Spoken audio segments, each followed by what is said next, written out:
야단 보따리를 찾아주셔서 감사합니다. 구독, 좋아요, 알림 설정 꼭 눌러주세요. 옛날 강원도 산골 마을에 괴짜 소녀 담비가 살고 있었습니다. 그녀는 작지만 아주 용감하고 야무진 처녀였지요. 하도 사고를 많이 쳐 별명이 사고뭉치이기도 했습니다. 아이고, 아야, 아이고. 아니, 왜 그러셔요, 어머니? 밖에서 돌아온 어머니가 갑자기 다리를 잡고 절뚝거리며 집으로 돌아왔습니다. 아, 글쎄, 이진산의 검둥이한테 또 다리를 물렸지 뭐냐. 또요? 어째 그 집 개는 사람을 자꾸 문대요? 그러게나 말이다. 그 사나운 개를 좀 묶어놓으면 좀 좋으냐? 이진사는 도둑을 지킨다는 이유로 아주 사나운 개만 데려다 키웠습니다. 그 바람에 마을 사람들이 이진산의 집만 찾았다 하면 그 집 개에게 물리는 일이 허다했지요. 내 이 녀석을 가만두지 않겠어요, 어머니. 아이고, 아서라 담비야. 괜히 그러다 또 이진사에게 찍힐라. 아니, 그렇다고 허구한 날 사람들이 그 집 개에게 물리는데 그걸 그냥 놔둬요? 가만 놔두면 또 누가 물려도 물릴 것이구만요. 그날 밤 담비는 어머니가 잠이 들자 아주 큰 무를 골라 푹푹 삶았습니다. 그리고 찬물에 살짝 담근 후 보자기에 싸서 이진산의 집으로 향했지요. 이 녀석 오늘 밤 혼 좀 한번 나보거라. 그녀가 대문 앞에 당도하자 이진산의 개 검둥이가 벼락같이 달려와 안에서 으르렁거렸습니다. 그 순간 담비는 보자기에서 무를 꺼내 담장 안으로 힘껏 던졌지요. 그러자 검둥이가 달려가 무를 덥석 물었습니다. 그리고 곧바로 깨갱거리는 소리가 온 마을에 울려 퍼졌지요.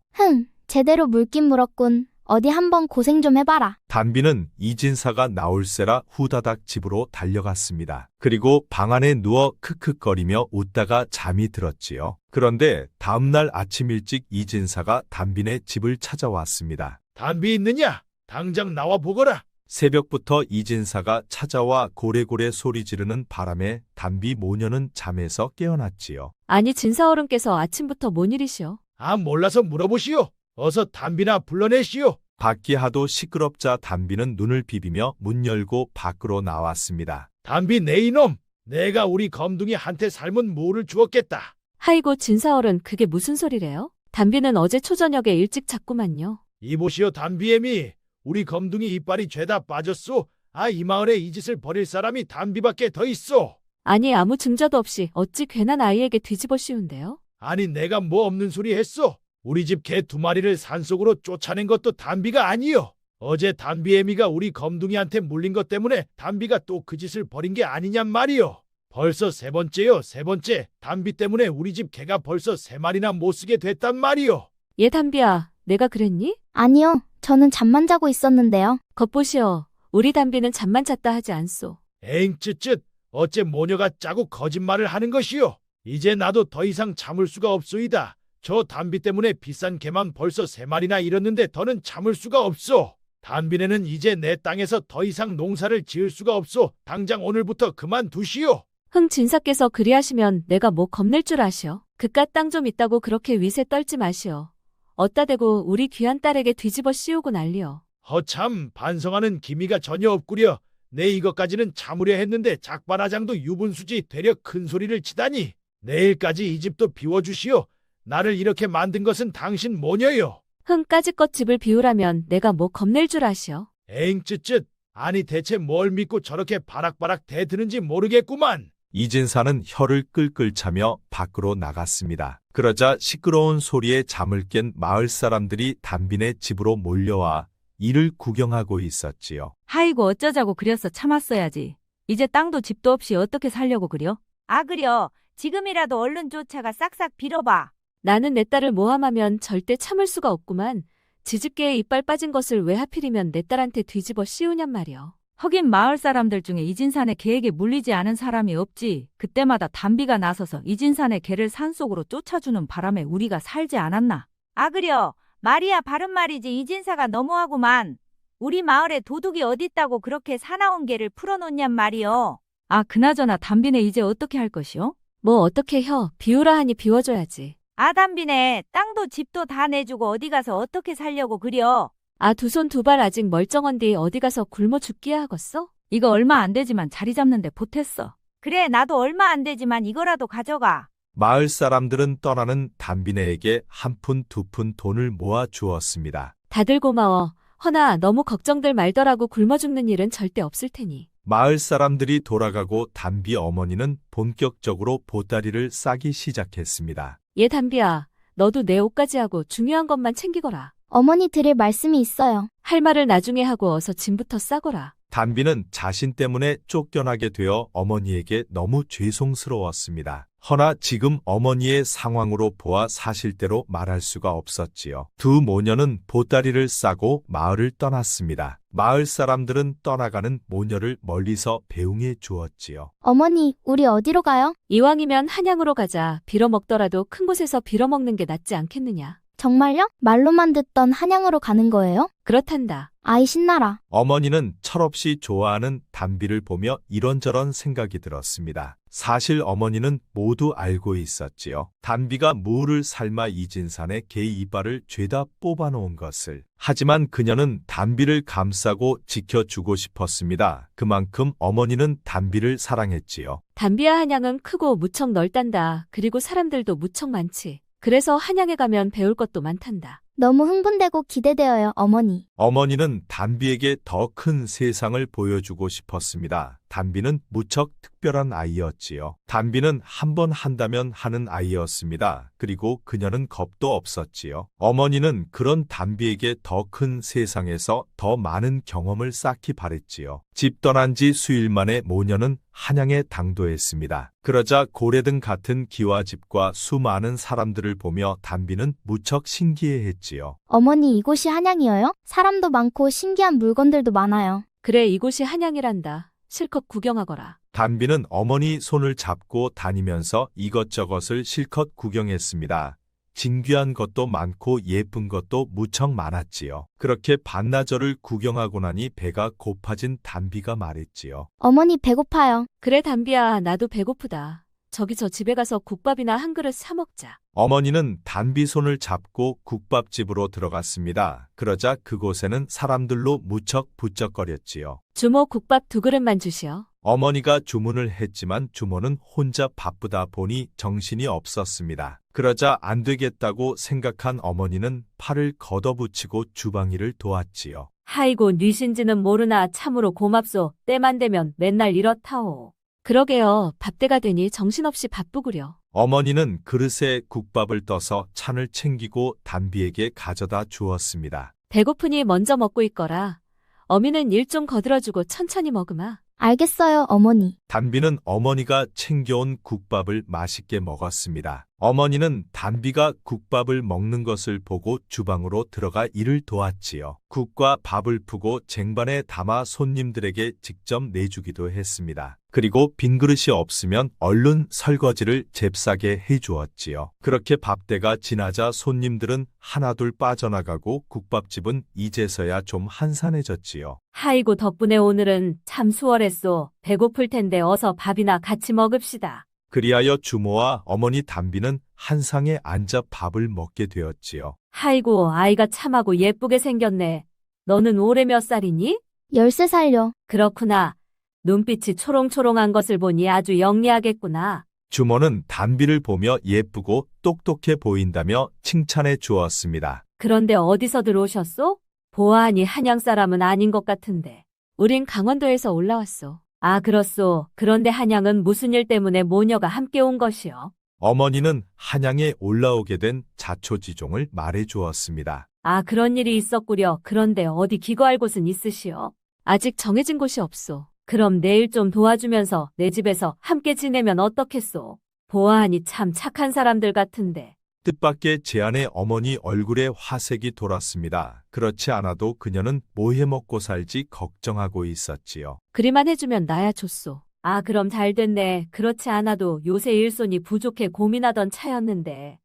잠깐 일하는 것을 보니 눈썰미도 있고 참 잘하더이다. 그리하여 담비 모녀는 국밥집 안채에서 주모와 함께 살게 되었지요. 그렇게 담비네 모녀는 국밥집에 정착을 하고 한양에서의 삶이 시작되었답니다. 그리고 그날 밤 고된 일을 마치고 어머니가 방 안으로 들어가자 담비가 말했습니다. 어머니 많이 힘들었지요? 힘들게 뭐 있니? 그래도 농사일보다는 재미가 있단다. 담비는 심호흡을 크게 한번 하고 다시 말문을 열었습니다. 어머니 실은 제가 했어요. 이진산의 개검둥이 이빨 뽑은 거 말이에요. 그 말에 어머니는 미소를 지으며 담비에게 말했습니다. 나도 처음부터 알고 있었단다. 그러니 너무 개의치 말거라.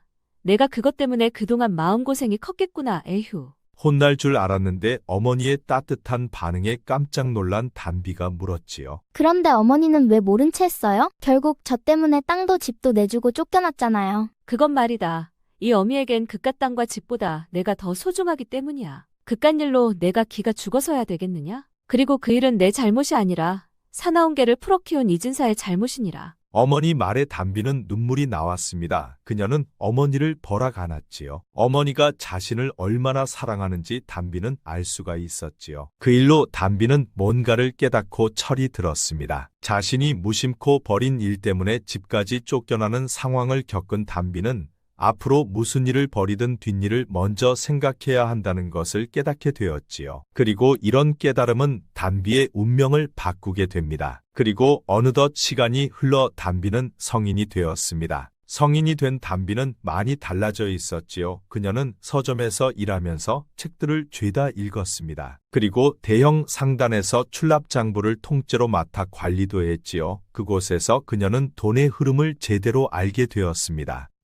이제 시장이 어떻게 돌아가는지 알 것 같아. 시장에는 생산자와 소비자가 있고 그 사이에 유통이 있어. 그런데 모든 돈은 유통을 거쳐가는 구조야. 그러니 유통만 알면 큰 돈을 벌 수가 있어. 그렇게 세상 물정에 눈을 뜬 담비가 어느 날 일 마치고 돌아오면서 떡집에 들러 떡을 사왔습니다. 그 떡은 담비가 평소 좋아하던 떡이었지요. 아주머니, 이 떡을 국밥집에 진열해 놓으면 사람들이 밥 먹고 가면서 하나씩 사갈 거예요. 아니, 이 떡은 내가 좋아하는 떡이 아니냐? 맞아요. 사람들 입맛은 비슷하니 분명 잘 팔릴 것이에요. 아, 그래? 그럼 내 말대로 한번 해보마. 주모는 담비가 똑똑하고 영리하다는 것을 잘 알고 있다 보니 담비가 시키는 대로 해보았습니다. 그러자 진짜 담비 말대로 사람들이 밥 먹고 가면서 떡도 하나씩 사갔지요. 담비가 사온 떡 10개가 점심때 순식간에 모두 팔렸습니다. 허참, 그냥 진열만 했을 뿐인데 금세 다 팔렸구나. 맞아요. 떡을 직접 만들지 않고도 마진이 남는 구조이죠. 그 후로 주모는 담비에게 떡값을 주고 하루에 30개씩 주문해 팔다가 후에는 50개로 올렸습니다. 헌데 그렇게 해서 올리는 수입이 꽤나 짭짤했지요. 그래, 이게 내가 말한 유통이구나. 생각지도 못한 수입이 생기니 기분이 좋다. 호호. 완성된 떡을 받아파니 떡 만드느라 뺏기는 시간이 없었습니다. 그런데도 수입은 짭짤했지요. 그런데 며칠 후 영업이 끝나고 주모가 담비를 불렀습니다. 얘 담비야, 너 장사 한번 해보지 않으렴? 장사요? 그래, 똑똑한 내가 남 밑에서 푼돈이나 받고 일하는 게 옆에서 보는 내가 다 아깝다. 주모는 작은 상자를 하나 꺼내 담비에게 주었지요. 자, 한번 열어보거라. 이게 뭐예요? 백냥이란다. 이것을 미천으로 내 소신껏 한번 장사를 해보거라.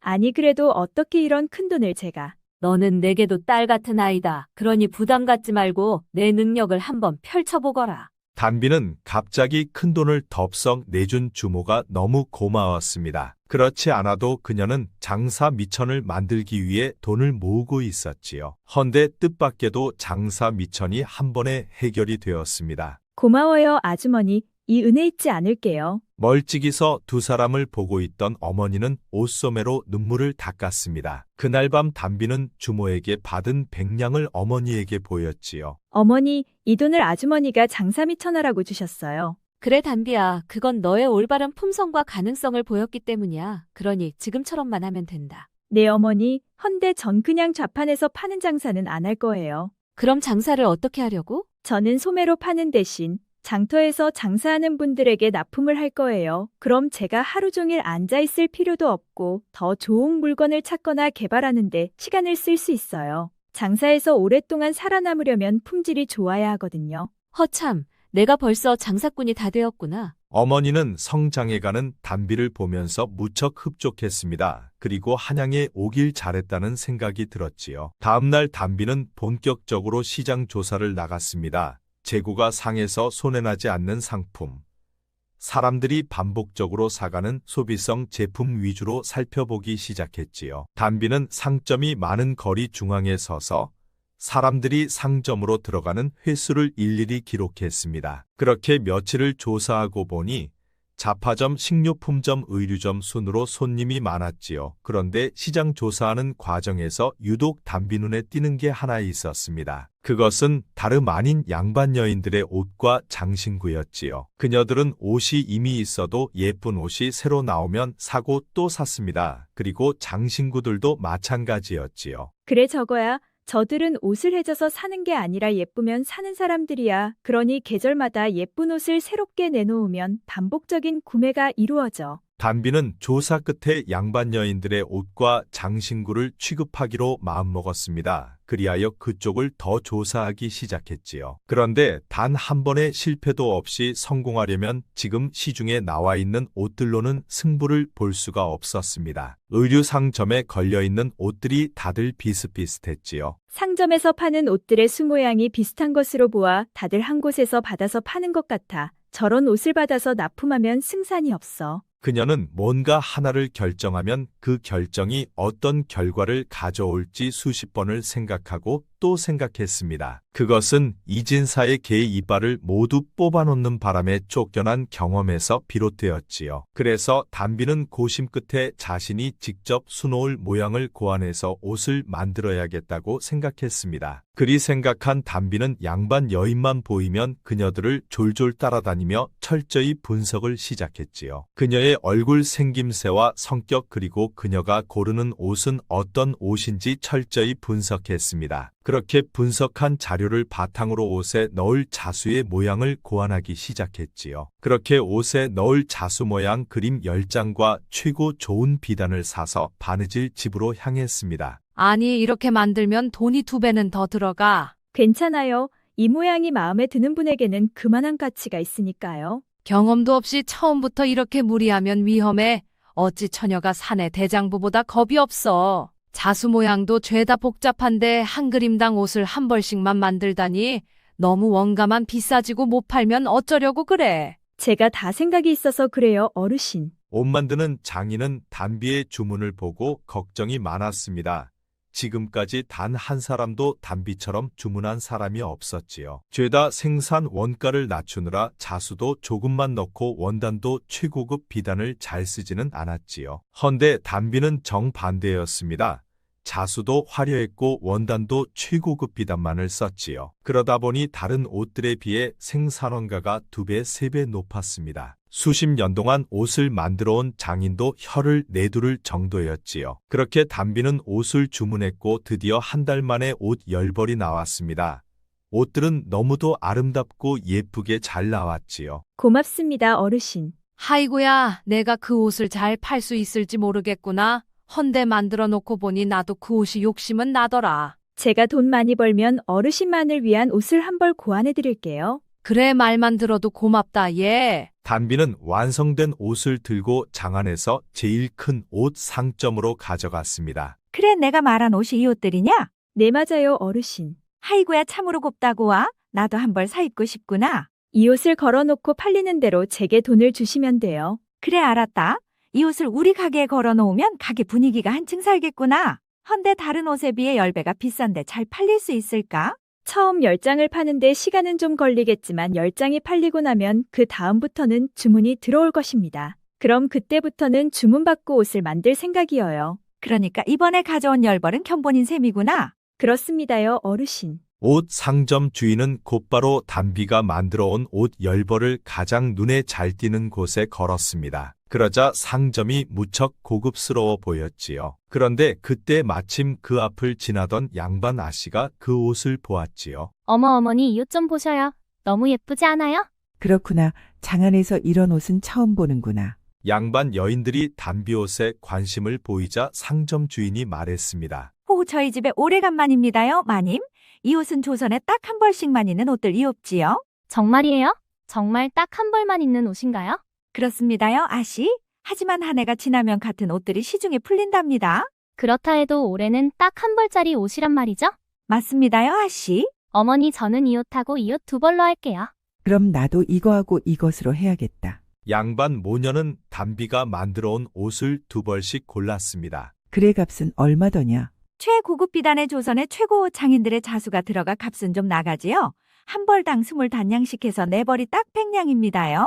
일반 여인들의 비단옷이 두세 냥인데 반해 단비의 비단옷이 거의 10배가 넘는 돈인데도 양반 마님은 눈 하나 까딱하지 않았습니다. 알았으니 잘 포장해서 내 집으로 보내주시게.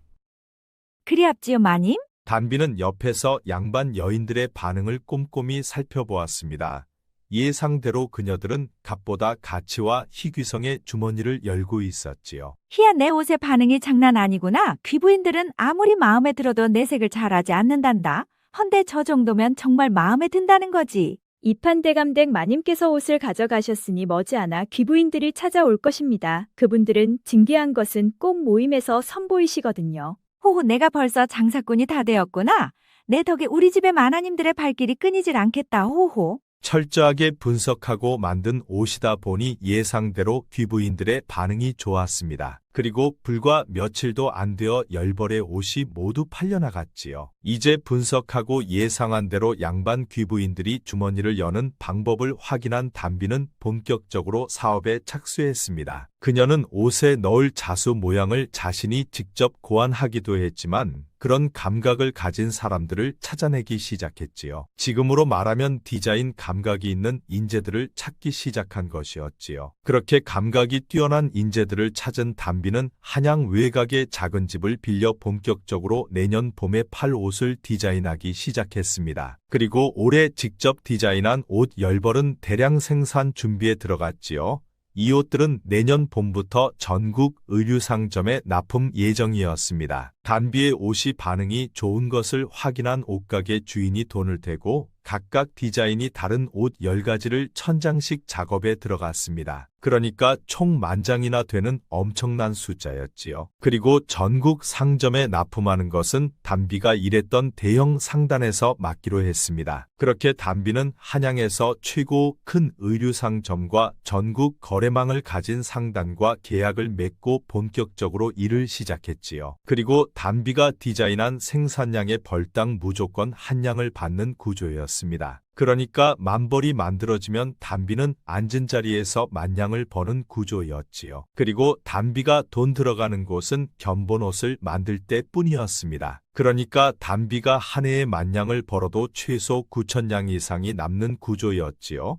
이는 한양 최고의 상점과 또 초대형 유통업체와 손잡은 결과였습니다. 이제 모든 준비를 마친 단비는 본격적으로 타고난 예술적 감각을 지닌 인재를 찾기 시작했습니다. 그녀는 방을 붙이고 면접을 보기 시작했지요. 그러던 어느 날 단비는 집으로 돌아가던 중 거리 모퉁이에서 구걸하는 젊은 청년을 보았습니다. 헌데 그는 앉은 자리 앞에 빈 그릇만 하나 놓고 붓으로 그림을 그리고 있었지요. 그 모습이 신기해 단비는 그에게 가보았습니다. 그리고 그의 그림을 유심히 살펴보았지요. 그런데 그의 그림이 예사롭지가 않았습니다. 국어를 하는 것이요, 그림을 그리는 것이요. 보면 모르시오 둘 다 하고 있지 않소. 그렇다면 둘 다 실패한 것 같소. 그릇에는 동전 한 입도 없고 그림이 안 팔리니 나와서 구걸하는 것일 테고. 허참 왜 가만히 있는 사람한테 시비를 거는 것이요? 그 그릇에 동전을 채우는 것은 내가 채우고 싶다 해서 채워지는 게 아니지 않소.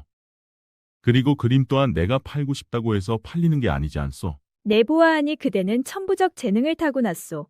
헌데 지금 그리는 그림 쪽과는 맞지가 않는 것 같소. 아니 그걸 어떻게 한단 말이요? 그대의 붓솜씨는 선이 뛰어나오. 그런데 선을 살리지 못하고 딱딱한 그림을 그리니 장점을 살리지 못하고 있어. 나는 여인들의 옷과 장신구를 만드는 사람이요. 그곳에 들어갈 문양을 그린다면 당신의 선은 장점이 될 것이요. 달에 20냥을 드리리다. 내게 와서 그림을 한번 그려보지 않겠소? 단비의 말에 청년의 두 눈이 휘둥그레졌습니다. 정말이요. 내게 농을 하는 것은 아니요. 내가 선불로 한 달치 보수를 먼저 주겠소. 그럼 나를 믿을 수 있겠소? 단비의 말에 청년은 자리에서 벌떡 일어났습니다. 조수 앞장서시오. 그리하여 청년 박장선은 단비의 작업실에서 문양 연구 즉 디자인을 시작했습니다. 헌데 단비의 예상대로 그는 타고난 예술적 감각이 있었지요. 그러다 보니 그는 단비의 문양 연구가 즉 디자이너들 중에 단연 수석 자리에 앉게 되었답니다. 그리고 3년이 흘러갔지요. 이때가 담비 나이는 21살이었습니다. 이제 그녀는 거부가 되어 있었지요. 그녀는 한양에 고래등 같은 기와집을 지어 어머님과 주모를 모시고 몸종을 붙여 호강하게 해주었지요. 아이고, 참말로 내가 담비 덕분에 말년에 호강을 다하다니. 세상은 오래 살고 볼 일이여. 안 그래, 친구? 이게 다 자네 덕분이여.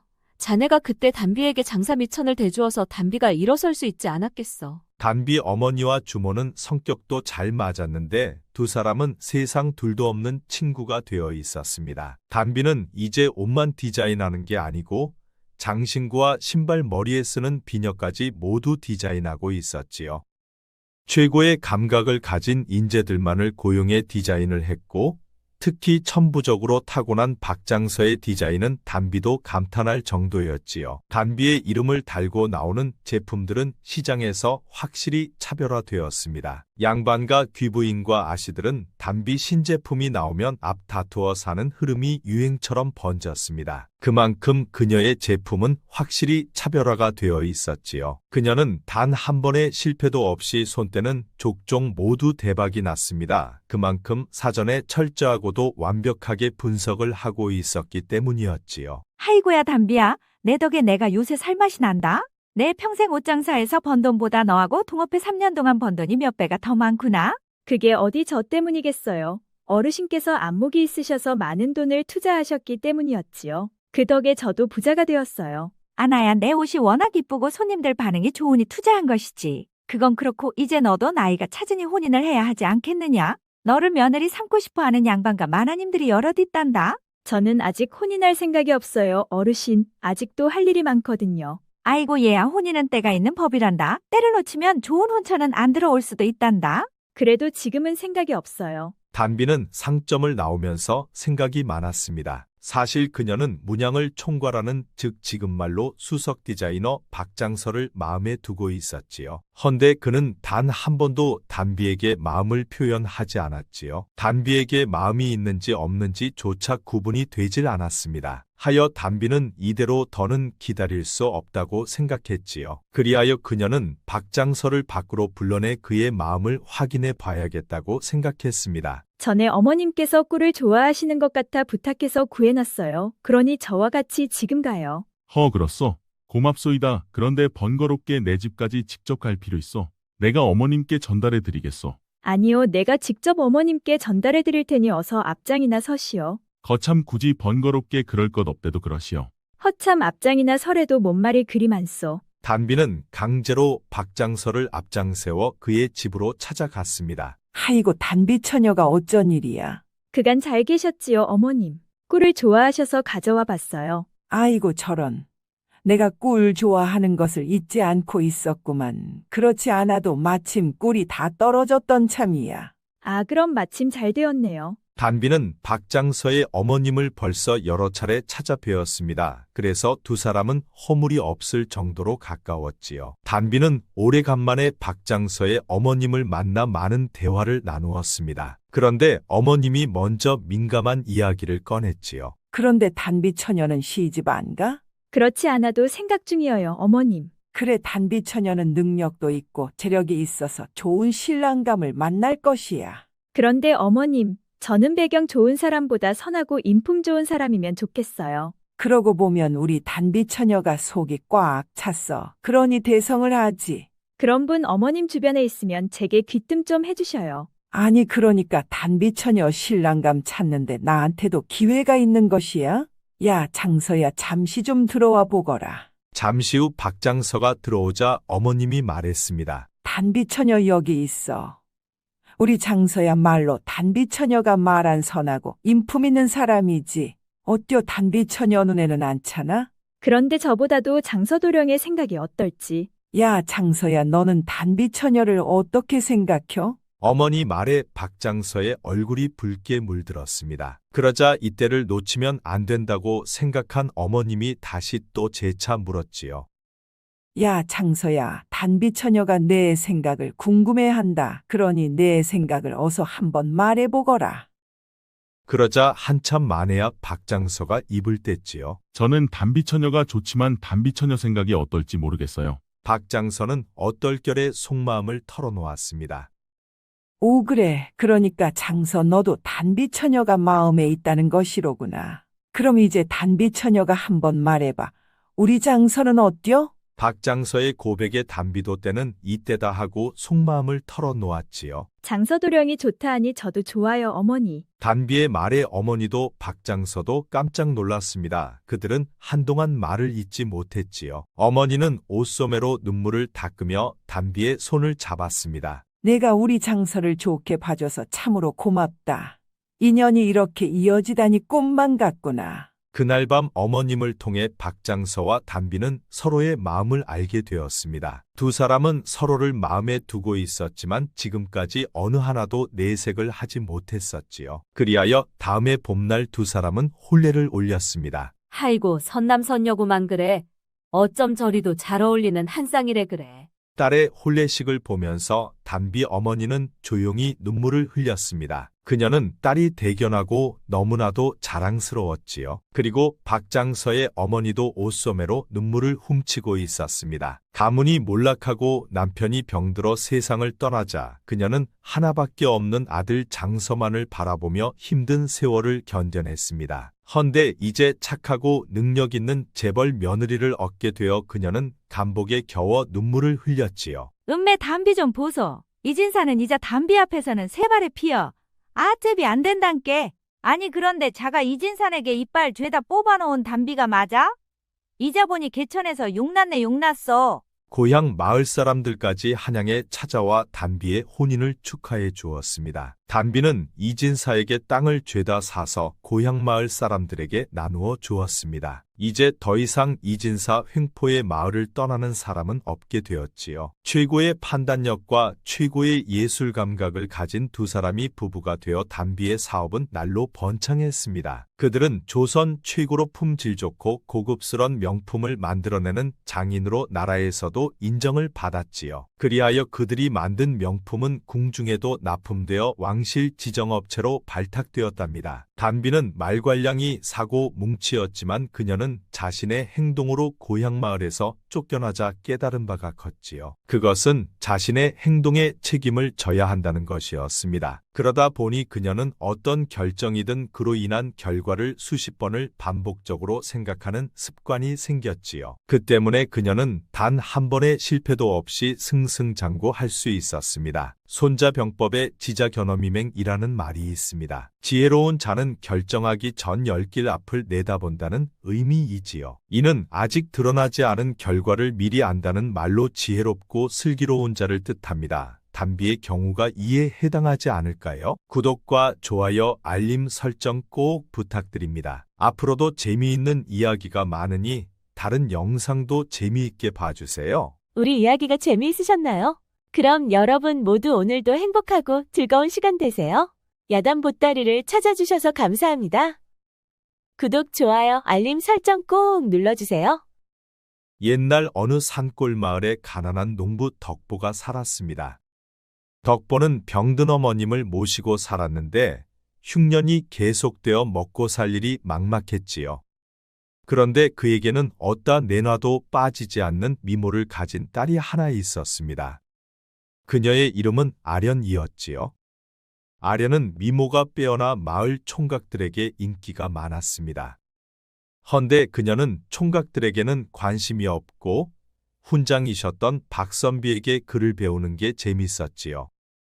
허나 그때는 계속되는 흉년으로 마을 사람들 모두 먹고 살기가 무척 힘들 때였습니다.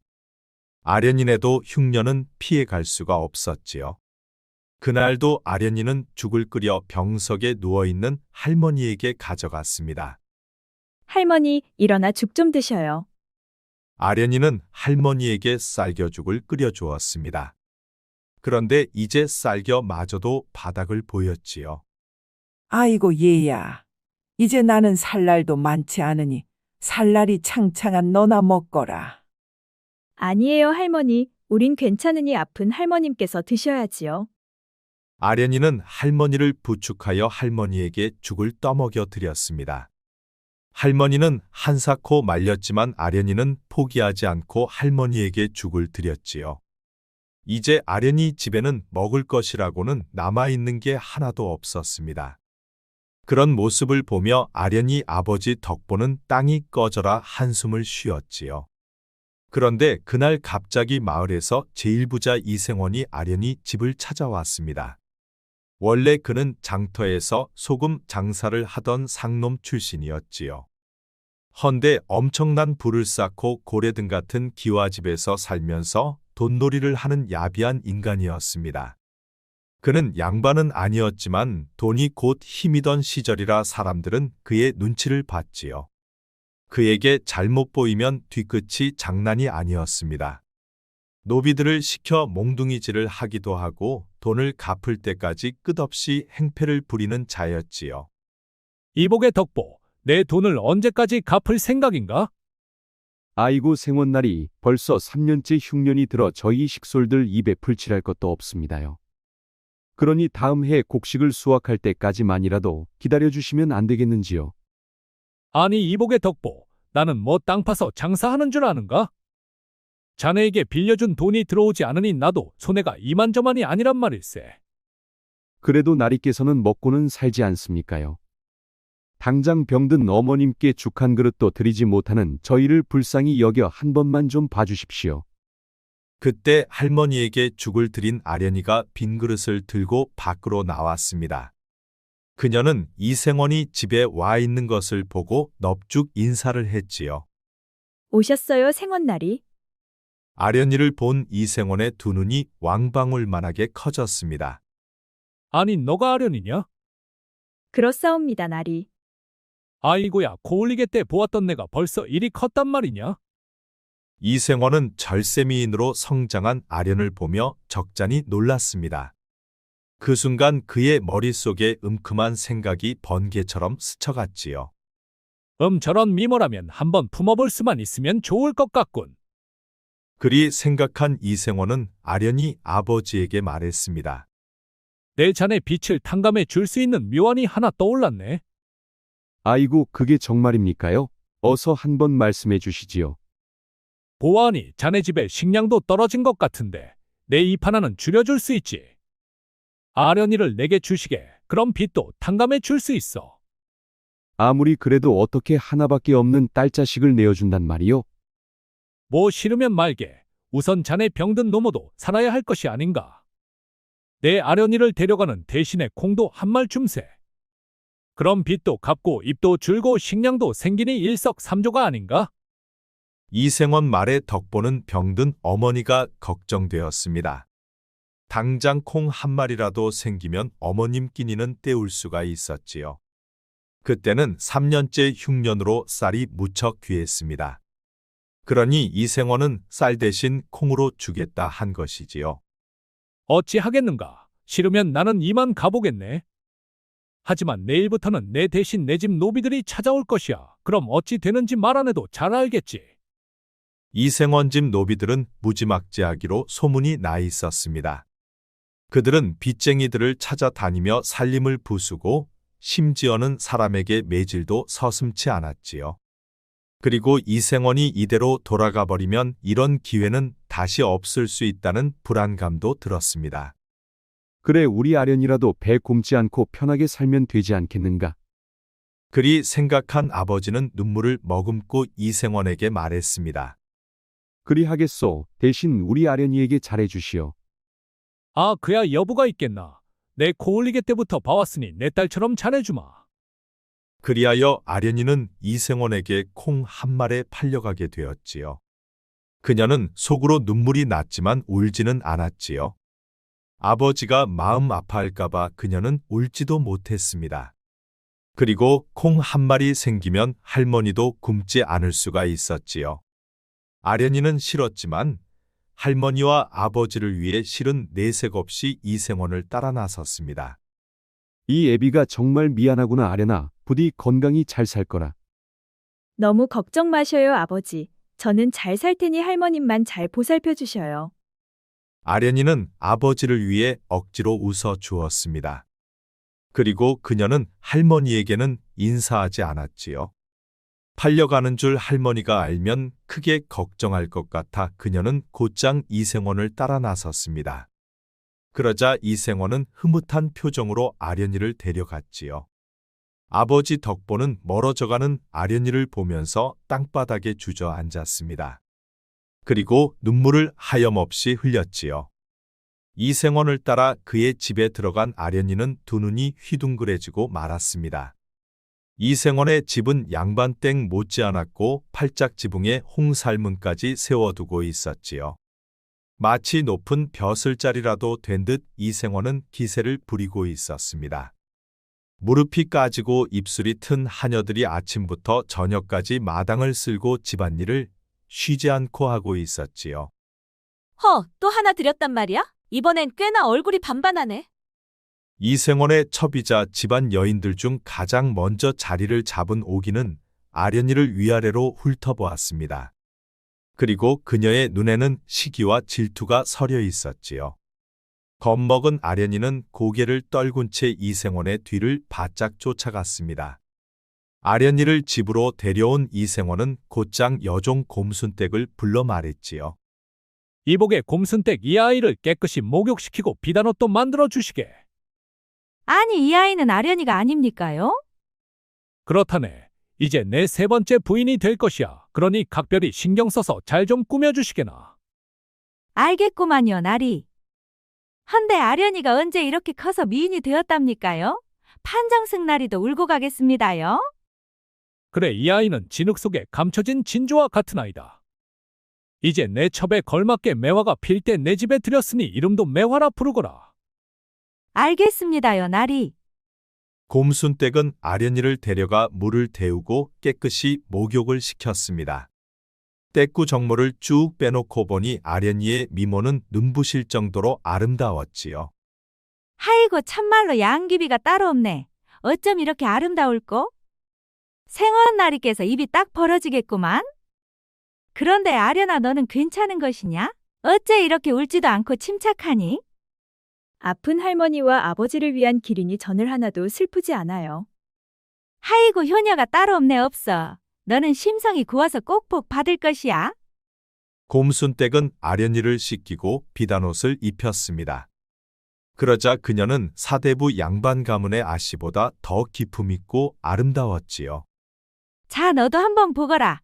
내 모습이 얼마나 예쁜지. 곰순댁은 아련이 아니 이제 매화에게 거울을 보여주었습니다. 그러자 거울을 본 매화도 깜짝 놀랐지요. 아니, 이게 정말 제 모습인가요? 그렇단다. 여자는 꾸미기에 따라서 하늘과 땅 차이란다. 그날 밤 별채에 홀로 머물게 된 매화는 눈물이 앞을 가렸습니다. 그녀는 밤새도록 하염없이 울고 또 울었지요. 할머니와 아버지 걱정에 잠이 오질 않았습니다.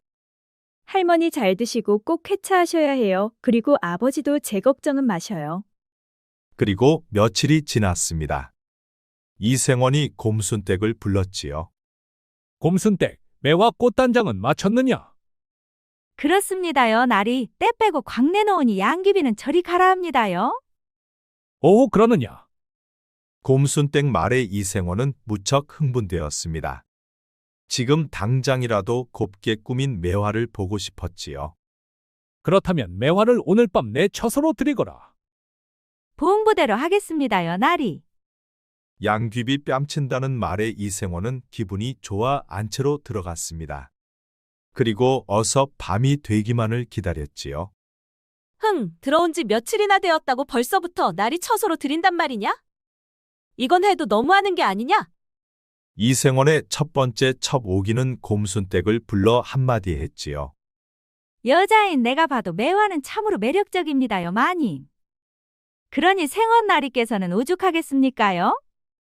아니, 인연이 시방 나를 무시하는 것이야 뭐야? 그년이 매력적이면 나는 매력이 없다는 것이냐? 곰순댁은 오기 마님에게 불려가 호되게 혼쭐이 났습니다. 그리고 밤이 되자 곰순댁은 매화를 데리고 이생원이 있는 사랑채로 데려갔지요. 생원 나리, 매화 대령에 싸웁니다. 아, 그래. 얼른 안으로 드리거라. 때 빼고 꽃단장한 매화가 안으로 들어서자 이생원의 두 눈이 휘둥그레지고 입은 다물어지질 않았지요. 참으로 아름답도다. 이런 절세미인이 내 손에 들어오다니 이런 횡재가 또 있단 말이냐? 이제 되었으니 곰순댁은 이만 나가 보거라. 알겠습니다요, 나리. 곰순댁이 나가고 이생원은 침이 줄줄 흘렀습니다. 매화야 이리 가까이 와보거라. 매화가 가까이 오자 이생원은 매화의 두 손을 덥석 잡았습니다. 그런데 그 순간 매화는 벌벌 떨고 있었지요. 아니 왜 이렇게 떠는 것이야? 무섭사옵니다, 나리. 걱정 말거라. 오늘만 지나면 괜찮을 것이다. 이생원은 매화를 안심시키고 잡은 두 손을 가까이 끌어당겼습니다. 그런데 매화는 벌벌 떨면서 가까이 가지 않으려고 버텼지요. 아니 얘 괜찮다 하지 않느냐? 이제 경계심을 풀고 내 몸을 내게 맡겨보거라. 저는 아직 경험이 없사옵니다. 그러니 무서울 수밖에요. 이생원은 경험이 없다는 말에 귀가 솔깃했습니다. 그럼 내가 정말 처녀란 말이냐? 그렇사옵니다. 이생원은 수처녀란 말에 더욱더 기분이 좋았지요. 나으리 제 아무리 예쁜 꽃도 꺾는 순간 생명이 다합니다. 즉 가치가 없어지는 것이지요. 그러니 상업에 밝으신 나으리께서는 저의 가치를 더 크게 쓰실 수 있으실 것이옵니다. 매화의 말에 이생원의 머릿속에는 번개처럼 스쳐가는 게 있었습니다. 상업으로 산전수전을 겪은 이생원은 계산이 무척 빨랐지요. 수처녀이자 아름다운 매화를 최참판에게 바치고 인삼무역권을 얻어내면 좋겠다고 생각했습니다. 그리만 되면 지금보다 돈을 몇 곱절이나 더 벌 수가 있었지요. 아깝긴 했지만 수처녀 매화를 바치고 인삼무역권을 따낸다면 벼락 횡재를 하는 것이었습니다. 옳거니 맛있는 음식을 먹어버리면 똥밖에 더 되겠는가? 하지만 그걸 바치고 더 큰 것을 얻어내면 그것이 현명한 게지. 어린 내가 그런 생각을 다 하다니 참으로 기특하구나 하하. 넌 내게 복덩이다 복덩이야 하하. 그리 생각한 이생원은 매화를 눈앞에 두고 절제를 하였습니다. 쉽지 않은 일이었지만 뼛속까지 장사꾼인 이생원에게는 그리 어려운 일도 아니었지요. 허허, 내가 참으로 보배로구나. 이런 복덩이가 내게 오다니 이게 하늘의 복이 아니고 뭐겠느냐. 예, 매화야. 내 덕분에 내가 횡재를 하게 생겼구나. 그러니 몸가짐 잘하고 있어야 하느니라. 이생원은 곰순댁을 불러 특별히 당부했습니다. 곰순댁, 이 아이는 최참판댁으로 보낼 것이야. 그러니 이 아이의 처녀성을 잘 지켜야 하네. 정말입니까요? 아깝지 않으시겠습니까요?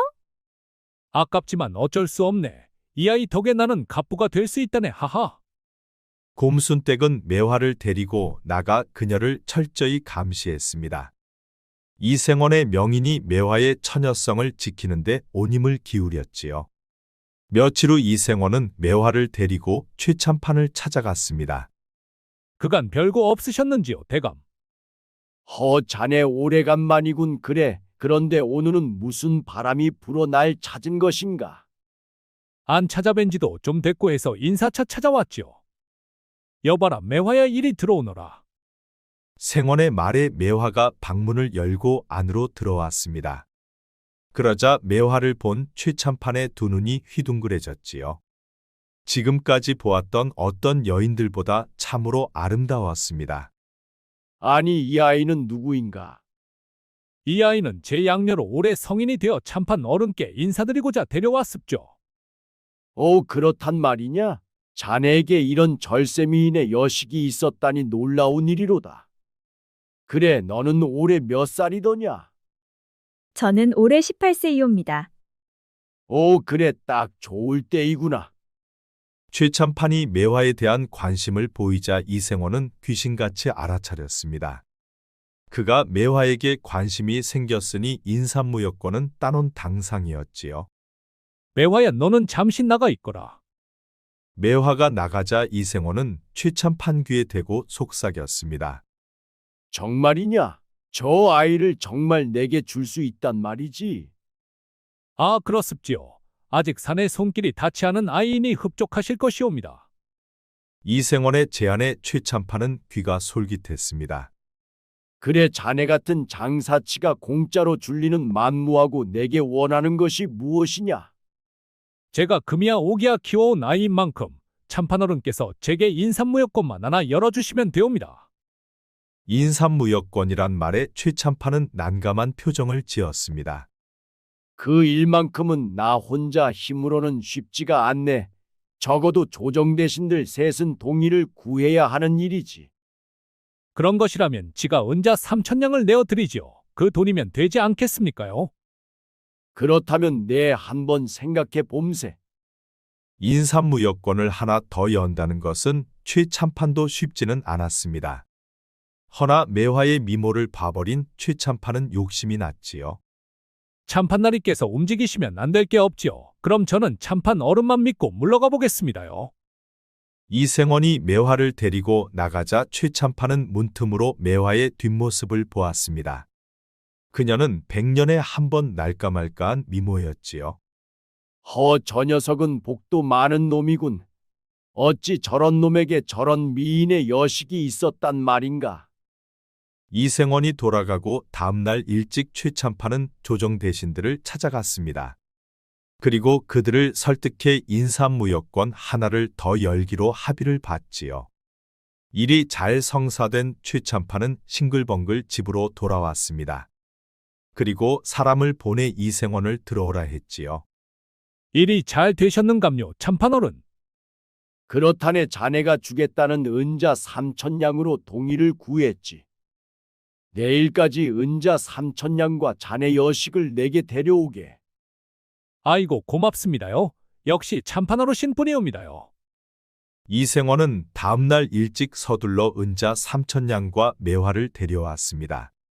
매화야, 이제 너는 참판어른을 잘 모셔야 하느니라.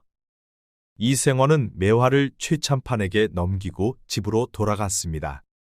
돌아서 가는 그의 발걸음은 신이나 폴짝폴짝 뛰었지요. 허허, 드디어 평생의 꿈이 이루어졌구나. 매화가 내 꿈을 이루어 주다니 하하. 이생원이 돌아가고 최참판은 매화를 찬찬히 훑어보았습니다. 아무리 보아도 매화는 천상의 여인 같았지요. 매화야 너는 참으로 곱구나. 꽃 같은 얼굴에 눈빛은 별처럼 빛나고 입술은 잘 익은 능금이로다. 과찬이옵니다, 참판 어르신. 최참판은 그녀의 손을 조심스레 잡으며 마치 보석이라도 다루듯 이리저리 살펴보았습니다. 이생원의 말대로라면 이 아이는 아직 사내의 손길도 모른다 하였지요. 그는 속으로 흐뭇해하며 매화를 가까이 불렀습니다. 이제부터 너는 나와 함께 살게 될 것이다. 네 아비한테서 누릴 수 없었던 부귀영화를 누릴 것이야. 예, 참판 어르신의 뜻을 받들겠사옵니다.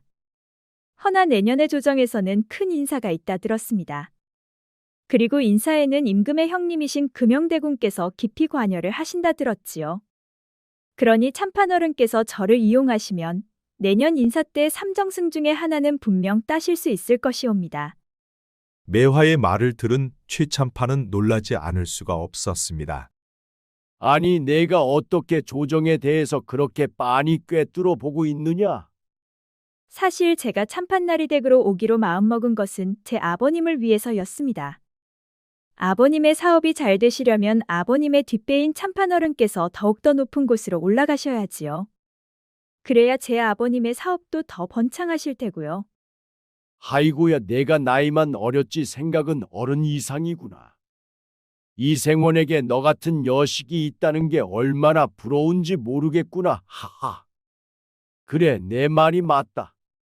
내 평생 삼정승이 되어보는 게 소원이었는데 내 뜻대로 하면 가능할 수도 있을 것 같구나. 그런데 금영대군께서는 주색을 멀리하는데 너를 좋아할지 모르겠구나. 그것은 걱정하지 않으셔도 될 것입니다.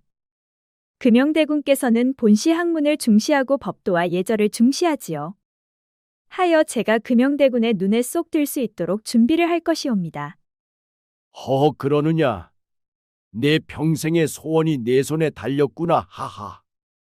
최참판은 매화를 앞에 두고 호탕하게 웃었습니다. 잘하면 그녀 덕분에 평생의 꿈이 이루어질 수도 있었지요.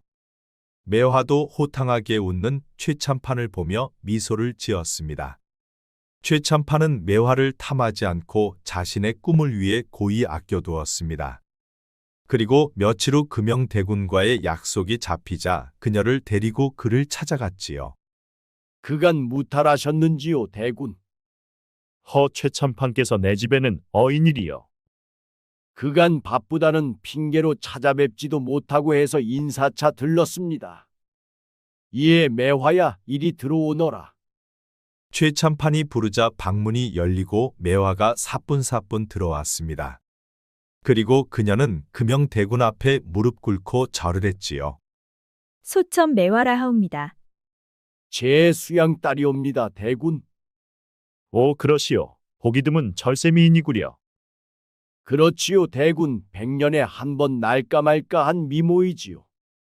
그리고 이 아이는 미모뿐만 아니라 학식까지 뛰어나 대군 곁에 두시면 외롭진 않으실 것이옵니다. 이 아이가 그를 안단 말이냐? 그렇사옵니다, 대군. 그렇다면 어디 아는 문구를 한번 말해보거라. 금영대군의 말에 매화는 망설이지 않고 거침없이 말했지요. 성군은 백성을 하늘처럼 섬기고 충신은 나라를 몸처럼 아낀다 하였습니다. 이는 군자신민 곧 임금은 신하와 백성의 거울이어야 한다는 뜻이옵지요. 허허, 그 말은 어디서 배웠느냐? 송나라 주위의 대학장구와 심경을 아울러 읽으며 민본 사상을 익혔나이다. 또한 맹자왈 백성이 귀하고 사직은 그 다음이며 군주는 가볍다 하였습니다. 비록 저는 여인의 몸이나 배움에는 남녀 구분이 따로 없다고 여겼사옵니다. 오호라 보아하니 그를 앵무새처럼 외운 것이 아니고 그 깊이를 헤아렸구나. 참으로 기특한지고. 대군, 이 아이의 진면목은 시문에도 있사옵니다. 어허, 시문도 한단 말이냐? 어서 한번 해보거라. 기대가 되는도다. 봄바람 고요한 강 언덕에 꽃그늘 아래 웨시 버선벗었사오니 지나는 바람도 수줍어 물러나고 산새들조차 노래를 멈추었나이다. 허허, 이 무슨 정치롭고 아리따운 지구인가? 그윽한 운치의 기품이 느껴지니 단순한 수양딸로 보기에는 아까운 인물이로다. 이 아이는 제 수양 딸이기는 하나 재주가 너무 특출나 미천한 제 여식으로는 너무 아깝사옵니다. 하여 대군께서 곁에 두시고 이 아이의 재능을 한번 활용해 보심이 어떠실런지요. 허허, 그리해도 되겠소. 내 평생 이런 나이는 처음이요. 허면 며칠 머물게 하여 이야기를 더 나누어 보겠소. 이 아이가 무척 신기하구려. 여부가 있겠습니까? 그러시라고 제가 대군께 데려왔나이다. 대군이 매화를 마음에 들어하는 눈치를 보이자 최참판은 낮은 자세로 대군에게 다가갔습니다. 그리고 그의 귀에 나지막히 속삭였지요. 대군, 저 아이는 아직 사내의 손길조차 닿아보지도 않은 순수한 숫처녀이옵니다. 오, 그러느냐? 그 말이 사실이렸다. 그렇습지요. 아비인 제가 보장을 합지요. 금영대군은 뭔가를 잠시 생각하는 듯 하더니 신중한 어투로 최참판에게 말했습니다. 이 아이로 인해 일이 잘 되면 내 자네 소원 하나 들어줌세. 자네 소원이 무엇인가? 아이고 대군, 그리만 해주신다면야 저야 좋지요. 대군께서 제 사정을 알고 먼저 말씀해 주시니 그럼 이놈 소원 하나 말씀드리겠나이다. 내년에 조정인사에서 제가 삼정승안에 들 수만 있다면 이놈 여한이 없겠나이다, 대군. 허허, 그래 알았노라. 내 염두에 놓겠네. 대군과 대화를 마친 최참판은 입이 귀에 걸려 돌아갔습니다. 집으로 돌아가는 내내 싱글벙글했지요. 아니 저런 복덩이가 내게 다 오다니. 이는 내가 전생에 덕을 많이 쌓았음이야 하하. 최참판이 돌아가고 금영대군은 매화를 앞에 두고 그녀를 유심히 살펴보았습니다. 그리고 그는 매화의 지식이 어디까지인지 시험해 보고 싶었지요. 매화야, 아까는 유교의 덕을 논했으니 이번엔 다른 것을 물어보겠다. 병법에 대해서도 공부했느냐? 그렇사옵니다. 하문하시옵소서. 오호, 그렇단 말이냐. 기대가 되는구나. 손자병법 첫장 시계편에 나오는 5가지 비교 항목이 무엇인지 아느냐? 도, 천, 직, 장, 법이라 하였습니다. 도는 민심이고 천은 하늘의 때, 지는 지형과 거리를 말하며 장은 장수의 능력을, 법은 제도와 군유를 뜻한다 하였사옵니다. 허허, 그것이 맞도다. 그 5시 같으면 이기고 다르면 패한다는 손무의 말도 기억하느냐? 물론이옵니다, 대군.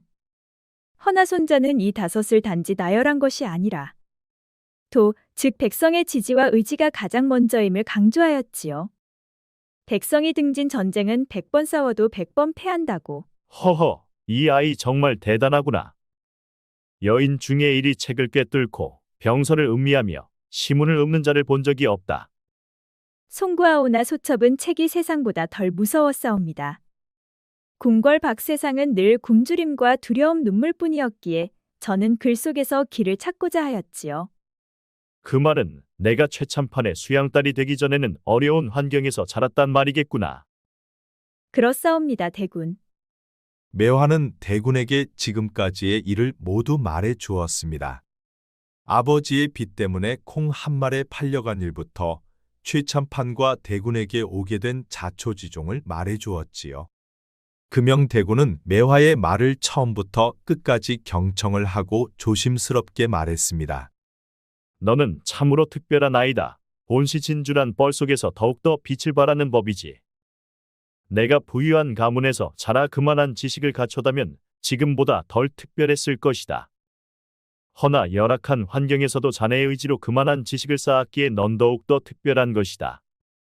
그러니 이제 마음의 짐을 내려놓고 맘 편히 내 집에서 지내거라. 매화는 예상을 했었지만 실제로 인자한 대군을 보니 눈물이 나왔습니다. 자신의 말을 들어주고 처지를 이해해주고 믿어주고 배려해주니 크게 감복을 했지요.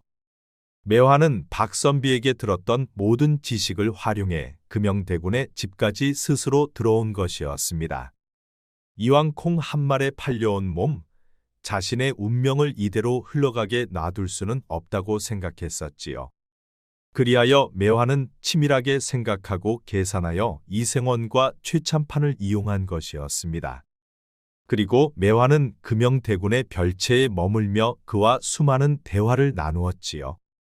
지금까지 공부한 모든 지식을 금영대군 앞에서 맘껏 펼쳐 보였습니다.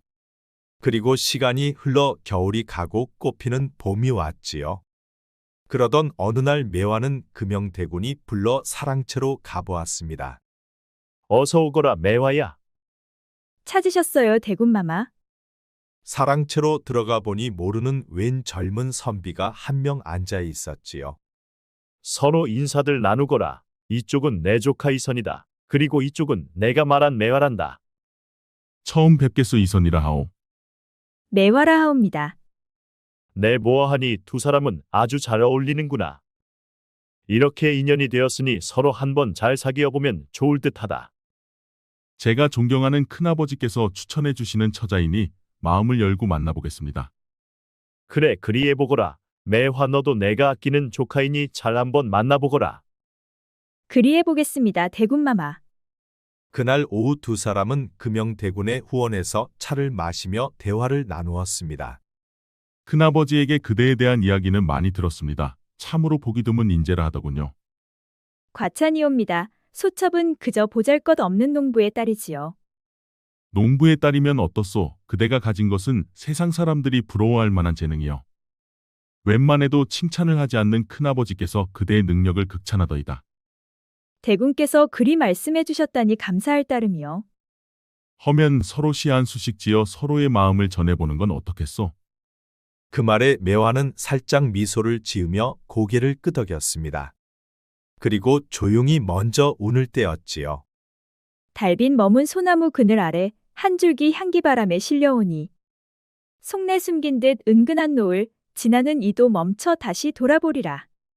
매화의 시운의 이선은 감탄을 금치 못했습니다. 검은 곳 퉁겨 흐르던 밤 너의 한마디가 심금을 울렸소. 눈빛 한 자락 말보다 깊어 내 안에 조용히 뿌리 내렸소. 두 사람은 서로의 시에 마음이 동하고 눈빛이 닿을 때마다 말없이 미소를 지었습니다. 그리고 두 사람의 대화는 해가 뜰 때까지도 멈추질 않았지요. 이선은 수시로 대군의 집을 찾아와 매화와 많은 시간을 보냈습니다. 그리고 몇 달이 흐른 어느 날이었지요. 금영대군은 매화를 서재로 불렀습니다. 매화야, 너는 내게 있어 뜻밖의 인연이자 큰 복이로다. 그리고 이 나라 조선에 너 같은 여인이 있다는 것이 무척 자랑스럽구나. 대군마마 과분한 말씀이옵니다. 소첩은 그저 배움으로 저희 운명을 지키려 했을 뿐이옵니다. 허나 이제 너의 출중한 능력이 드러난 이상 너의 능력을 이 나라 조선을 위해 써보지 않으렴. 감히 보잘것없는 제가 어떻게 나라를 위한 일을 할 수가 있겠는지요. 내 조카 이선은 이 나라 왕세자이니라. 앞으로 임금이 될 조카이지. 이선이 널 무척 마음에 들어한다. 그러니 세자빈이 되어보거라.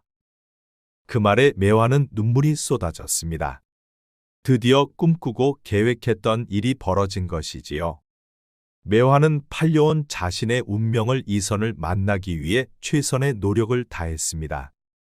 이생원의 첩이 되어 비굴하게 사느니 스스로 운명을 개척해 이 나라 세자빈이 되기로 마음을 먹었었지요. 지금 이 순간 그 꿈이 이루어지는 순간이었습니다. 어찌 그리 우는 것이냐? 마음에 내키지 않는 것이냐? 너무 감격스러워 그런 것이옵니다. 하찮은 제가 어찌 세자빈이 될 수가 있겠는지요. 그것은 걱정 말거라. 내 이미 임금과 이야기를 마쳤느니라. 내 부모를 양반의 신분으로 만들고 너를 세자빈 후보로 넣을 것이다. 그리고 중전은 너를 세자빈으로 선택할 것이야. 매화는 다시 한번 눈물을 쏟았습니다. 금영대군은 그런 매화의 눈물을 손수 닦아 주었지요. 아가 내 마음고생이 컸다. 허나 이제는 걱정 말거라. 내 뒤에는 항상 내가 있을 것이다. 몇 달 후 매화는 세자빈에 간택되었습니다. 그리고 다음에 매화꽃이 흩날리는 봄날 그녀는 세자 이선과 혼례를 올렸지요. 궁궐에서 열리는 혼례식에는 매화의 아버지도 참석해 딸의 모습을 보며 눈물을 흘렸습니다. 아이고 콩 한 말에 팔려간 내 딸이 이 나라 조선의 세자빈이 되다니 이게 꿈이요 생시요. 천지신명이시여 감사하고 감사하옵니다. 내 딸에게 이리도 큰 복을 주시니 이 몸 몸둘 바를 모르겠나이다. 혼례가 끝나고 몇 달 뒤 조정에서는 새로운 인사 바람이 불었습니다. 최참파는 2조 판서를 거쳐 드디어 삼정승인 우의정 자리에 올랐지요. 매화가 세자빈이 되다니 이젠 내가 모셔야 할 분이 되었구나. 덕분에 평생의 내 꿈이 이루어졌으니 이 한 목숨 바쳐 세자빈께 충성을 하겠나이다. 최참파는 자신의 꿈을 이루어준 매화에게 충성을 다하기로 맹세했습니다. 이제 매화에게는 조정에서도 든든한 기반이 마련되었지요. 그리고 뒤에서는 금영대군이 버티고 있어 매화는 궁궐 내에서도 멸시받거나 조롱당하지 않았습니다. 오히려 칭송하는 자들이 많았지요. 그렇게 세자빈이 된 매화는 세자와 임금 그리고 중전의 사랑을 듬뿍 받으며 행복하게 아주 잘 살았답니다. 아이고야, 매화가 이 나라 세자빈이 되었다니 아깝도다 아까워. 내가 양녀로 삼아 대군께 바쳤다면 나는 이 나라 세자의 장인이 아니던가. 이생원은 매화의 소식을 듣고 아쉬워하며 땅을 쳤습니다. 헌데 훗날 이생원은 수많은 비리가 탄로나 그의 재산은 몰수되고 유배를 떠나고 말았지요. 그자로 인해 피해본 이들이 수를 셀 수도 없이 많았습니다. 옛말에 전화위복이라는 말이 있습니다. 화를 바꾸어 복으로 만든다는 뜻으로 나쁜 일이 오히려 좋은 결과를 가져오는 경우를 말하지요. 콩 한 말에 팔려간 아련이가 위기 속에서 기지를 발휘하여 세자빈이 되었듯이 말입니다. 그러니 위기라 생각할 때 그 속에는 반드시 새로운 기회가 들어있답니다. 구독과 좋아요, 알림 설정 꼭 부탁드립니다. 앞으로도 재미있는 이야기가 많으니 다른 영상도 재미있게 봐주세요. 우리 이야기가 재미있으셨나요? 그럼 여러분 모두 오늘도 행복하고 즐거운 시간 되세요. 야단 보따리를 찾아주셔서 감사합니다. 구독, 좋아요, 알림 설정 꼭 눌러주세요. 옛날 한양 기방에서는 한 여인이 붉은 치마를 펄럭이며 춤사위를 펼치고 있었습니다. 그녀의 춤사위를 보고 있는 고관대작과 양반네들은 탄성을 지르며 박수를 쳤지요. 허허, 메란의 춤사위는 마치 흘러가는 구름을 보는 듯 하구나. 어디 그뿐인가? 메란의 눈빛은 사람 속을 들었다 놨다 하지를 않는가 하하. 밤늦게까지 술판은 이어졌고 메라는 그들 앞에서 춤을 추고 술을 따랐습니다. 메라는 기방에서 제일 인기 있는 기생이었지요. 밤이 깊어지자 술판은 끝나고 하나둘 돌아갔습니다. 그리고 기방 청풍로에도 불이 꺼졌지요. 화려한 홍등과 시끌벅적하던 기방의 고요함이 찾아왔습니다. 그런데 잠시 후 기방의 어둠 속에서 검은 그림자 하나가 나와 담장을 사뿐히 넘었지요. 그리고 그는 골목 속으로 빠르게 사라져 갔습니다. 그리고 잠시 후 한양 변두리 어느 기와집의 검은 그림자 그가 나타났지요. 그는 망설임도 없이 불빛조차 없는 방문을 스르르 열고 안으로 들어갔습니다. 방 안에서는 술 냄새가 풍겼고 한 사내가 웃옷을 벗은 채 잠들어 있었지요. 그는 좀 전까지만 해도 기방에서 메란의 춤사위를 구경하며 술을 마시던 사내였습니다. 아니 너는 누구냐? 너는 나의 복수 중 첫 번째 표적이다. 잘 가거라. 단 한 번의 찌름으로 그의 숨통이 끊어졌지요. 복면의 그녀는 검에 묻은 피를 천으로 닦고 자리에서 일어났습니다. 그리고 그녀는 매화가 그려진 작은 종이를 품속에서 꺼내 상위에 올려놓았지요. 이제 남은 표적은 셋. 그녀는 방을 나와 다시 어둠 속으로 사라졌습니다. 그런데 그때 우연히 골목을 지나던 전직 포도청 종사관 윤세훈이 어둠 속으로 휙 하고 사라지는 검은 그림자를 보았지요. 방금 사라진 것은 분명 살수의 모습이었는데 그는 서둘러 검은 그림자를 따라가 보았으나 그의 형체는 순식간에 사라져 보이질 않았지요. 정말 빠른 살수로군. 세훈은 검은 복면에 살수를 쫓기를 포기하고 그가 나온 기와집으로 들어가 보았습니다. 그러자 그곳에는 한 사내가 숨이 끊어져 있었지요. 헌데 그자는 기방 청풍로에서 술을 마신 게 분명했습니다. 그의 허리춤에는 청풍로가 새겨진 작은 손수건이 꽂혀 있었지요. 이것은 분명 전문가 솜씨군. 한 방에 정확히 끝냈어. 그런데 상처로 보아 여인의 솜씨 같군. 시신을 확인한 세윤은 자리에서 일어나려다 상위에 작은 종이 하나를 발견했습니다. 매화꽃이라. 이것은 자신의 흔적을 일부러 흘린 게 아닌가. 다음 날 아침 포도청은 난리가 났지요. 민대감의 측근 중 한 명이 칼에 맞아 죽었다는 사건 때문이었지요. 전직 포도청 종사관 출신 세훈의 동문인 서리가 부검 기록을 가져와 세훈에게 보여주었지요. 세훈 형, 이번 사건의 칼자국이 기이해 딱 한 번으로 깊이 한 집안의 후두 정맥을 끊었어. 그건 살수들이나 쓰는 수법이야. 한 번에 숨통을 끊는 방법이지. 세훈은 종이에 그려진 상처의 각을 한 번 더 살펴보았습니다. 한편 같은 시각 청풍로에서 메라는 녹거울 앞에 앉아 머리를 만지고 있었습니다. 옆에서는 나이 어린 기생 소월이 메란의 소매를 만지며 조심스럽게 물었지요. 언니, 어젯밤 어디 다녀왔어요? 소피 마려웠겠는데 언니가 안 보였어요. 너는 별게 다 궁금하구나. 잠이 오질 않아 잠시 바람 좀 쐬고 왔다. 그랬군요. 요즘 더워서 그런지 저도 가끔 잠을 깨곤 해요. 소월이 나가고 메라는 서랍 속 깊은 곳에서 작은 종이를 하나 꺼냈습니다. 그리고 그녀는 적혀있는 이름 4개 중 하나의 먹줄을 그었지요. 이제 종이 위에는 3명의 이름만 남아있었지요. 남은 표적은 셋. 그녀는 남아있는 3명의 이름을 잠시 응시하고 다시 종이를 접어 서랍 속 깊숙이 숨겼지요. 그런데 잠시 후 윤세훈이 청풍로 대문을 열고 안으로 들어왔습니다. 그는 초라한 도포 차림이었으나 눈빛만은 여전히 살아있었지요. 그때 마침 메란도 머리 손질을 끝내고 밖으로 나왔습니다. 메란은 마당을 지나면서 세훈과 서로 스쳐 지나갔지요. 헌데 두 사람 모두 서로 싸늘하고 차가운 기운의 느낌을 받았습니다. 그것은 고도로 훈련된 자들만이 느낄 수 있는 것이었지요. 하지만 메라는 눈빛조차 흔들림 없이 가던 걸음을 계속 걸었습니다. 그런데 그런 기운을 느낀 세훈이 뒤돌아서서 그녀를 바라보았지요. 그는 전직 포도청 종사관 시절 수없이 많은 사건을 조사하면서 그에게는 고도로 발달된 감각이 생겼습니다. 저 여인이 메란이라는 기녀. 저 여인은 분명 평범한 기녀가 아니다. 그는 저만치 가고 있는 그녀를 불러 세웠지요. 잠시만 기다려보시오. 세훈이 부르는 소리에 메라는 멈췄습니다. 저자는 분명 무공으로 단련된 고단자가 틀림없었지요. 무슨 일이요? 당신이 메란이 맞소. 그렇소만 내게 무슨 볼 일이 있어? 어젯밤 당신은 어디에 있었소? 아니 남의 사생활을 왜 묻는 것이요? 어젯밤 사람이 죽었소. 그리고 시신 옆에는 매화꽃 그림이 있었소. 그런데 그자를 죽인 자는 남자가 아닌 여자요. 아니 한양의 여자는 나 혼자랍니까? 어째 내게 그런 말을 하는 것이요? 다른 뜻이 있는 게 아니라 그런 일이 있었다 말해주는 것이요. 참내 별일이요. 처음 보는 사람에게 어째 일이 무례한 것이요? 아무튼 조심하시오. 당신을 내가 지켜보겠소.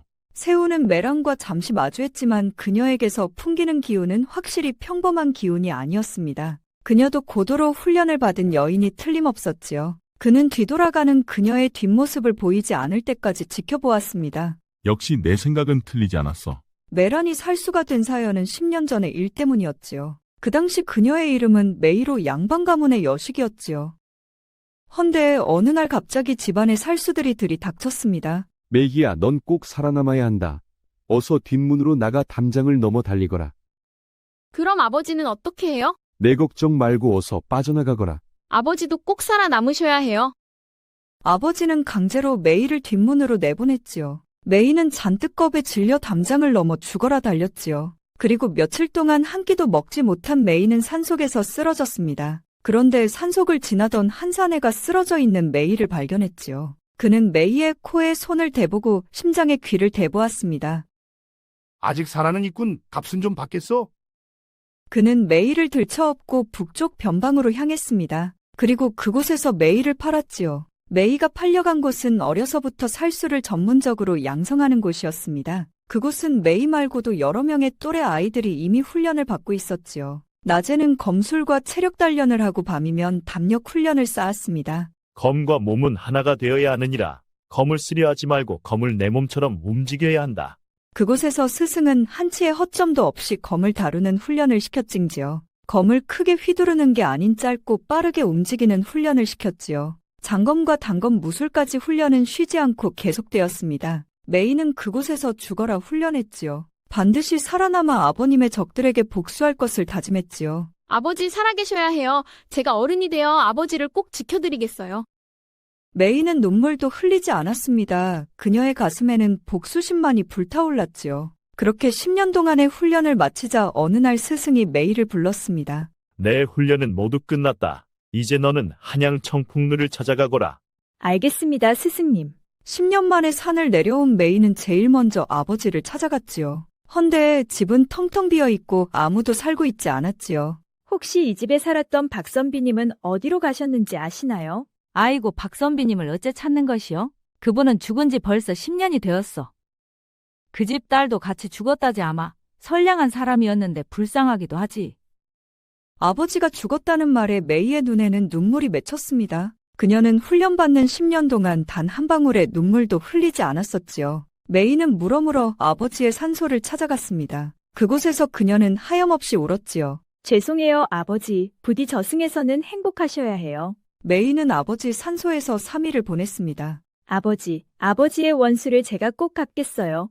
하늘에서 저를 지켜보고 계셔야 해요. 메이는 산을 내려와 한양으로 향했습니다. 그리고 그녀는 한양 기생집 청풍로로 찾아가 이름도 메란으로 바꾸었지요. 이제부터 나는 아버지의 원수를 갚기 위해 새로운 도전을 시작할 것이야. 그곳에서 그녀는 얼굴에 연지를 바르고 기생 수업을 받았습니다. 그렇게 기녀로 변장한 그녀는 스승님의 명령을 기다리며 살수로서의 삶을 살기 시작했지요. 그리고 그녀는 틈나는 대로 아버지를 죽인 원수를 찾기 시작했습니다. 그리고 그녀는 3개월 동안의 조사 끝에 결국 아버지를 죽게 한 자들의 명단을 확보했지요. 이 자들이었어, 나의 아버지를 죽게 한 자들. 메라는 그녀만의 살생부를 따로 만들었습니다. 그런데 그러던 어느 날 민대감이 기생집을 찾아왔지요. 민대감은 메란의 살생부에 있는 자들 중 한 명이었지요. 그런데 또 그자는 특별히 메란을 지명하며 그녀를 불러달라 말했습니다. 그날은 유난히도 비가 주룩주룩 내리고 있었지요. 어서 오너라. 내가 소문으로만 듣던 그 메란이로구나. 메란이 들어서자 민대감은 그녀를 위아래로 훑어보았습니다. 그리고 그의 시선은 메란의 입술과 목덜미에서 멈췄지요. 참으로 매력이 철철 흘러 넘치는구나. 듣던 대로 미인은 미인이로다. 민대감께서 보잘것없는 저를 찾아와 주시다니 제겐 더 없는 영광입니다. 민대감을 본 메라는 겉으론 환하게 미소를 지었습니다. 하지만 가슴속에서는 복수의 칼끝이 그를 겨누고 있었지요. 아버지를 죽게 한 사람 중에 한 명인 민대감을 본 메라는 당장이라도 그자의 숨통을 끊고 싶었습니다. 하지만 모두가 보는 앞에서 그녀는 민대감을 죽일 수가 없었지요. 아직도 그녀에게는 두 명의 표적이 더 남았기 때문이었습니다. 민대감은 실실 웃으며 메란의 손을 잡아 끌고 자신의 옆자리에 앉혔습니다. 그리고 잠시 후 한쪽에서는 다른 기녀의 검은고 소리가 방 안에 울려 퍼지기 시작했지요. 민대감과 그 일행들은 부어라 마셔라 하며 흥이 잔뜩 올라 있었습니다. 예, 메라나. 초하루날 남산 나의 별당으로 날 찾아오거라. 그날은 내게 아주 큰 선물을 줄 것이다. 메란이 마음에 쏙 들은 민대감은 그녀를 별당으로 찾아오라 말했지요. 제게 주려는 선물이 무엇인지요? 궁금하옵니다, 대감. 기대해도 되느니라. 아무나 만질 수 있는 물건이 아니지. 민대감은 메란의 잔에 술을 따랐습니다. 자, 내 술 한 잔 받거라. 내 기녀에게 술을 따라주는 것은 처음이다. 그렇습니까, 대감? 영광이옵니다, 호호. 메라는 민대감이 따라준 술을 입술로 가져갔지요. 민대감은 그녀가 술 마시는 것을 끝까지 쳐다보았지요. 그 입술에 술이 들어가는 모습이 마치 붉은 능금의 이슬이 맺혀 스며드는 것 같구나. 그렇습니까, 대감? 대감의 칭찬에 소천 몸둘바를 모르겠사옵니다. 어느새 민대감 그의 눈빛은 이미 술기운과 욕망으로 가득 차 있었습니다. 그는 메란의 잔이 비자 직접 술병을 들어 또다시 채워주었지요. 메란아, 초하루날 잊지 말고 남산 나의 별당에서 꼭 보자꾸나. 민대감은 메란의 미모에 빠져 하루빨리 그녀를 품어보고 싶은 생각이 간절했지요. 대감의 말씀을 제가 어찌 거역하겠사옵니까? 메란은 미소를 짓고는 있었지만 그가 스스로 무덤을 파고 있다고 생각했습니다. 스스로 무덤을 파고 있군. 술판이 끝나고 모두 돌아가자 메란은 종이에 남아있는 세 개의 이름을 다시 들여다보았습니다. 민대감, 다음은 내 차례다. 그날 밤 그녀는 민대감이 초대한 초하루날 글을 제거해야겠다고 생각했지요. 그리고 다음날 일찍 메란이 화장을 하고 밖으로 나왔는데 세훈이라는 자가 방문 앞 마루에 앉아 그녀를 기다리고 있었지요. 아니, 이른 아침부터 무슨 일이요? 메이, 당신의 본명이 맞지 않소? 세훈의 말에 메란은 흠칫 놀랐습니다. 하지만 그녀는 놀란 기색을 감추었지요. 무슨 말을 하는지 도통 모르겠소. 당신에 대해서 충분히 알아봤소. 허나 이제 멈춰야 할 것이요. 아침부터 무엇을 잘못 드셨소? 어째 알아들을 수 없는 말만 하는 것이요. 나는 분명 경고했소. 그가 돌아가고 메라는 그자가 무척 신경 쓰였습니다. 전직 포도청 종사관이었던 자가 어찌하여 자신의 뒤를 캐고 있는지 무척 의아했지요. 그 일이 있고 며칠 후 초하루날이 되자 메라는 민대감의 남산 별당을 찾아갔습니다. 그러자 그곳에는 값비싼 술과 진귀한 안주들이 차려져 있고 민대감은 홀로 앉아 메란을 기다리고 있었지요. 대감, 약속대로 제가 왔사옵니다.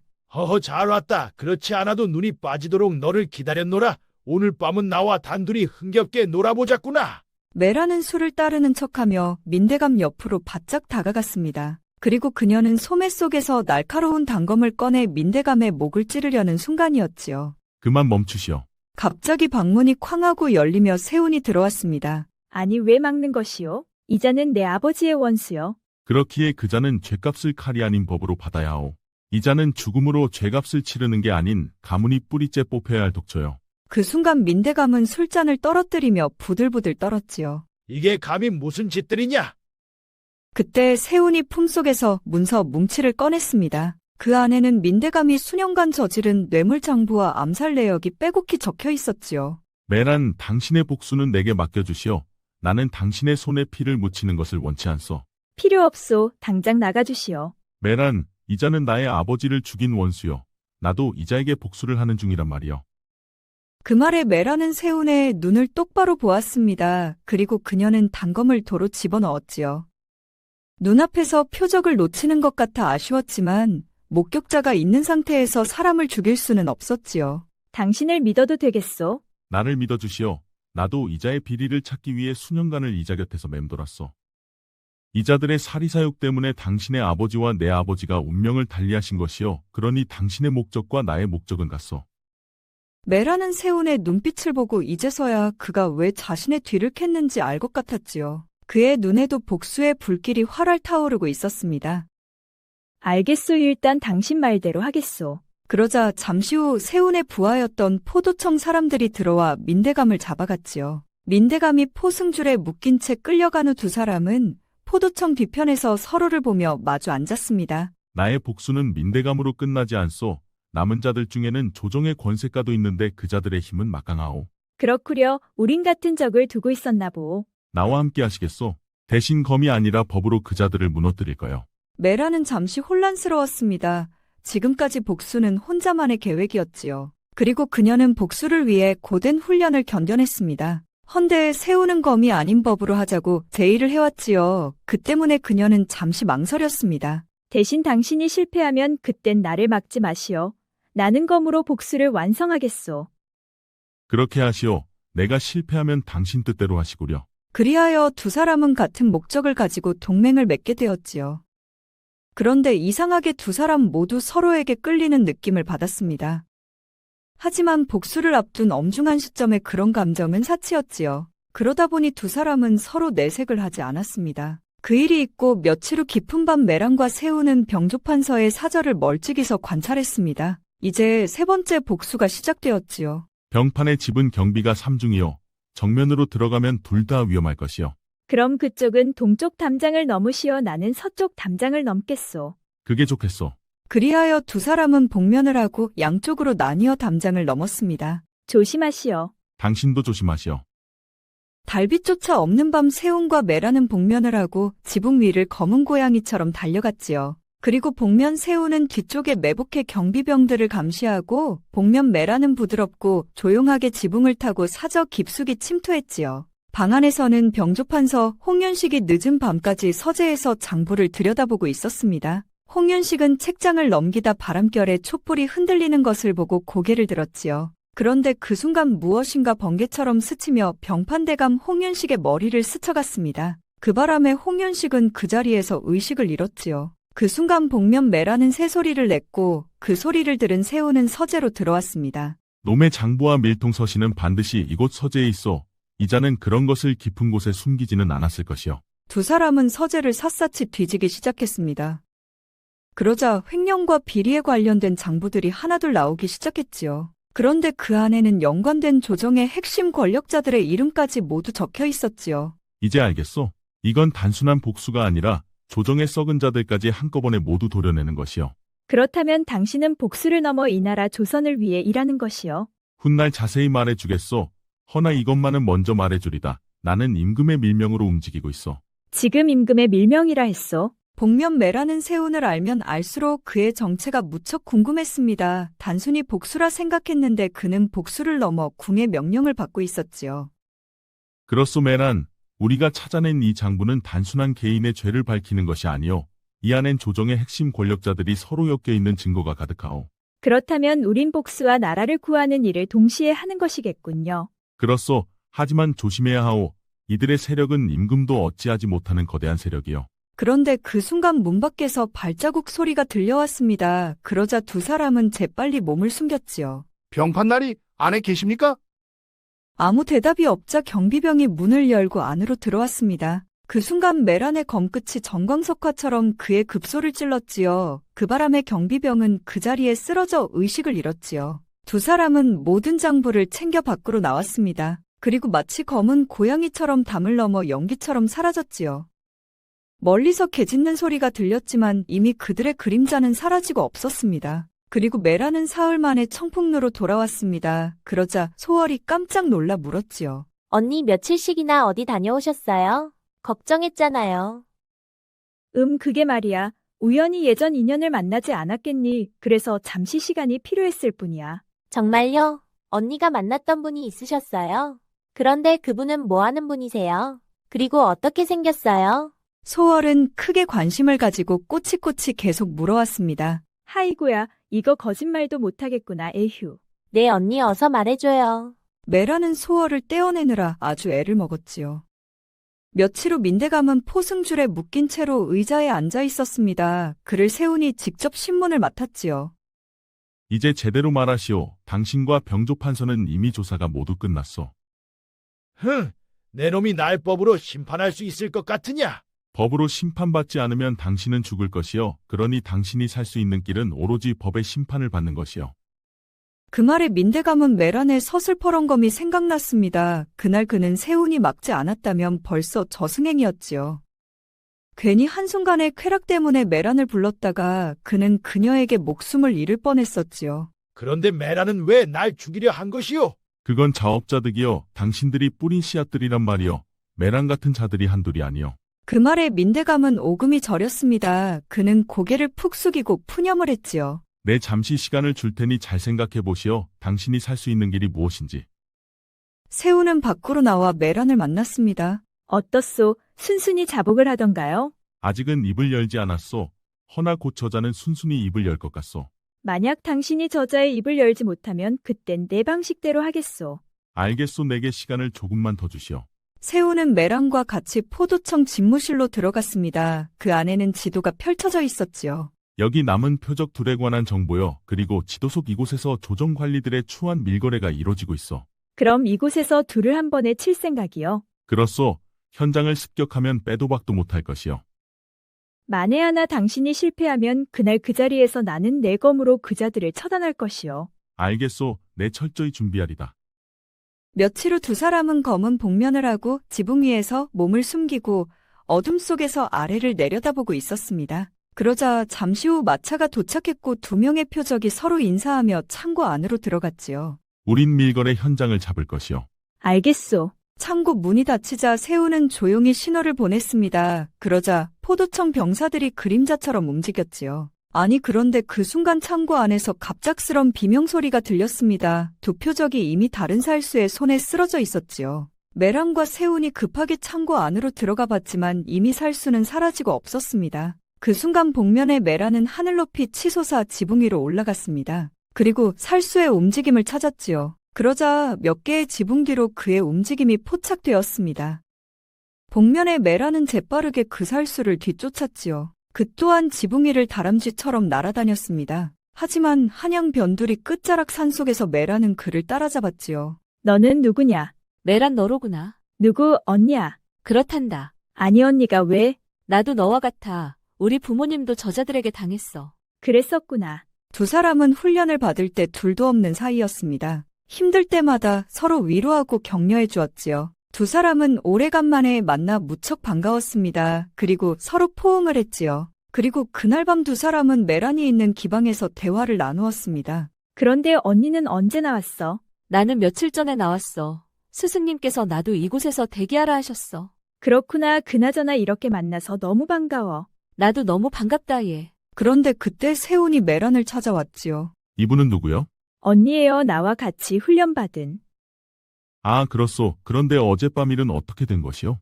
매란은 세운에게 자초지종을 말해주었습니다. 그랬구려. 허나 그대 또한 한이 맺혀 있었으니 어쩔 수가 없구려. 그런데 이제부터는 정말 조심해야 하오. 이들 세력의 진짜 배후가 밝혀졌어. 그자는 바로 영의정 김대현이여. 그자는 조정의 심장이자 바로 주상전하에게 가장 위협이 되는 인물이여. 그럼 이제 그자만 처리하면 끝나는 것이요. 그렇소. 그런데 당신들을 훈련시킨 스승도 바로 이자가 뒷배인 것 같소. 그 말에 세 사람은 서로를 바라보았습니다. 세우는 임금의 편이었고 매랑과 언니의 스승은 영의정의 사람이었지요. 서로는 말없이 한참 동안이나 침묵이 흘렀습니다. 지금부터는 우리의 방향이 갈리는 것 같소. 허나 내 한 가지 말씀드리겠소. 영의정과 당신들의 스승은 뿌리를 뽑아야 하는 척결 대상이요. 예상대로라면 영의정이 수세에 몰리면 당신들에게 임금을 시해하라는 명이 떨어질 것이요. 그럼 그때 당신들은 어떤 선택을 하겠소?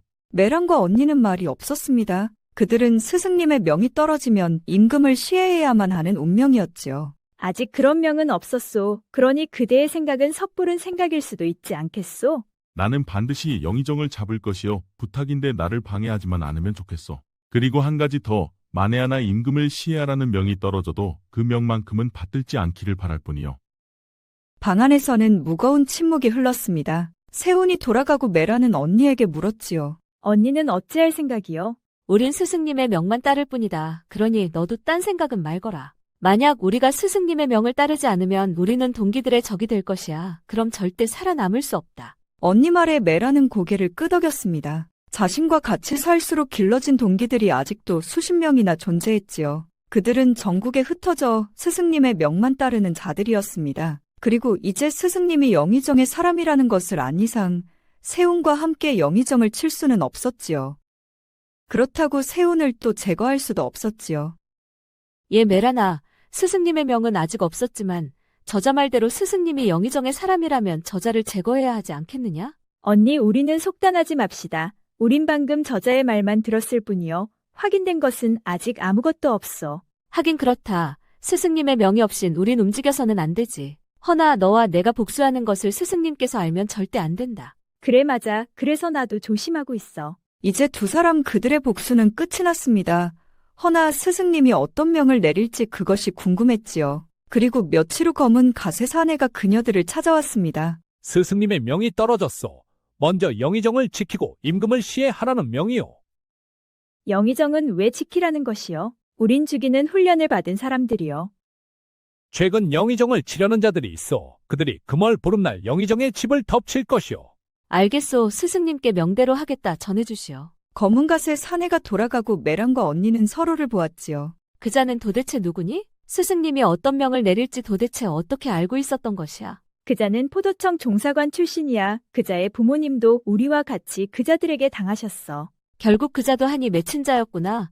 허나 지금부터는 서로 가는 길이 다르니 너도 조심해야 한다. 며칠 후 보름달이 뜨자 메랑과 언니는 복면을 하고 영의정의 집 지붕 위로 올라가 몸을 숨겼습니다. 언니, 스승님 말대로 오늘 밤 관군이 나타날까? 스승님의 말씀이 언제 틀린 적이 있었니? 반드시 나타날 것이야. 영의정의 집 주변에는 수백 명의 사병들이 횃불을 밝히고 경계를 서고 있었지요. 가히 그들은 군대와 같았지요. 제 아무리 관군이라 해도 이렇게 많은 사병들을 뚫고 영의정을 잡을 수 있을까?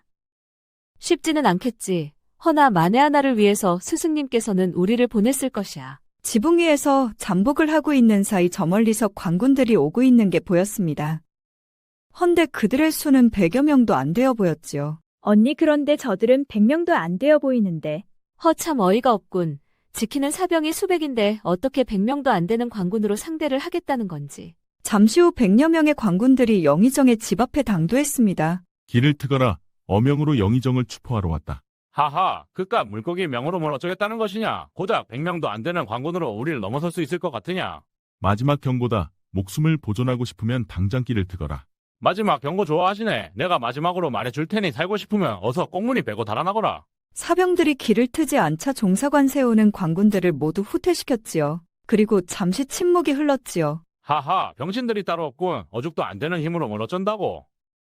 그런데 잠시 후 고요한 침묵을 깨고 하늘에서 씩씩 소리와 함께 수천 발의 화살이 쏟아지기 시작했습니다. 그 바람에 방심하고 있던 영의정의 사병들의 비명소리가 끊이질 않았지요. 삽시간에 영의정의 사병들이 모두 나자빠지고 말았습니다. 멀쩡한 자들이 거의 없을 지경이었지요. 그 바람에 복면에 메랑과 언니도 처마 밑으로 몸을 피할 수밖에 없었습니다. 저자가 겉보기와 다르게 철두절미하구나. 이제 영의정을 지킬 사람은 너와 나밖에 없는 것 같다. 그때 세운이 이끄는 관군들이 영의정의 집 안으로 들이닥쳤지요. 그러자 복면을 한 언니가 영의정의 방문 앞을 가로막았지요. 어서 길을 트시오. 그럴 수 없소. 당신들까지 다치게 하고 싶지가 않소. 우린 목숨 따위 무서워하지 않는 훈련을 받았소. 그깟 100여 명으로 우릴 넘어서지는 못할 것이오. 마지막 경고요. 당장 물러서시오. 복면을 한 언니는 한 발짝도 물러서지를 않았습니다. 그러자 관군들이 언니에게 달려들었지요. 헌데 관군들은 언니에게 상대가 되질 않았습니다. 순식간에 수십 명의 관군들의 언니의 검 앞에 쓰러져 갔지요. 그러자 종사관 세운이 직접 나섰습니다. 헌데 그도 언니에게는 역부족이었지요. 그러다 죽을 것이오. 이만 물러가시오. 나도 이미 죽음을 각오했어.